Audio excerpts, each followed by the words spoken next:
сәлеметсіздер ме, құрметті әріптестер? Оразмахамет Тұрмағамбетұлы атындағы Маңғыстау индустриалды-техникалық колледж 16 наурыздан бастап қашықтан оқыту жүйесін EDUS электронды білім беру платформасы арқылы бастап кетті. Қазір сіздерге EDUS электронды білім беру платформасы арқылы оқыту технологиясының жүргізуін көрсететін боламын. Ең біріншіден, біз браузерге өтеміз. Келесі сілтемені теріп, college.edu.kz мұғалім жүйесіне кіретін боламыз. Содан кейін логин мен құпия сөзімізді жазамыз.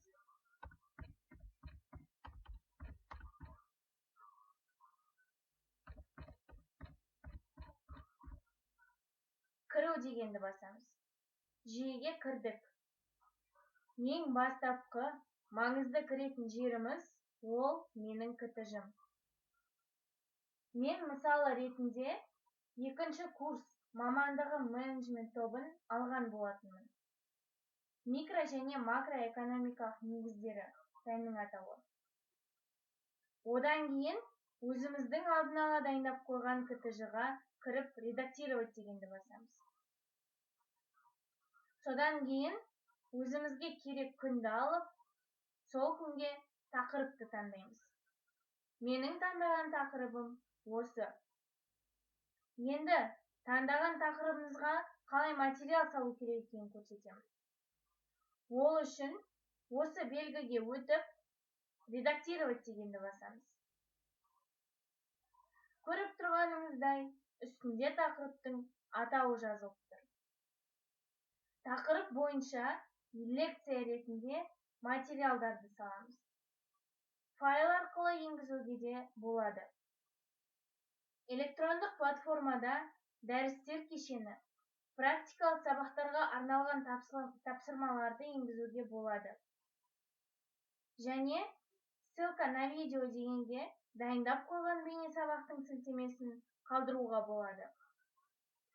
Керектің барлығын енгізгеннен кейін ең төменде сақтау дегенді басамыз. Көріп отырғанымыздай, материалымыз 3 түрде, яғни лекция, тапсырма, бейне сілтеме ретінде сақталды. Содан кейін оқу жоспарымызға кіреміз. Міндетті түрде КТП-ні жаңартуымыз керек.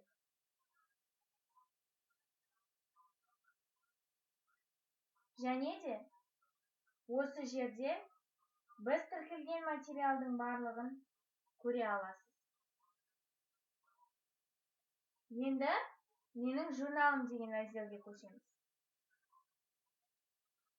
Өзіміздің керек тобымызды тапқаннан кейін журналға кіріп, күн мен тақырыпты сәйкестендіреміз. Содан кейін менің пәндерім дегенге өтеміз. Өзімізге керек топ пен тақырыпты таңдаймыз. Таңдағаннан кейін дистанционное обучение дегенге басамыз.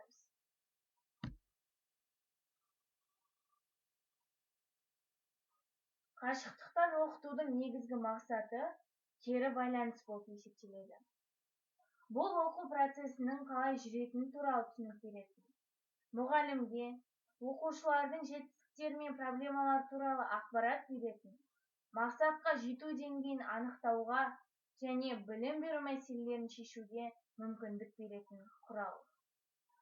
Осы жерде біз кері байланысты, яғни студенттерге берген тапсырмалардың орындалуын көре аламыз деп сөзімді аяқтағым келіп отыр.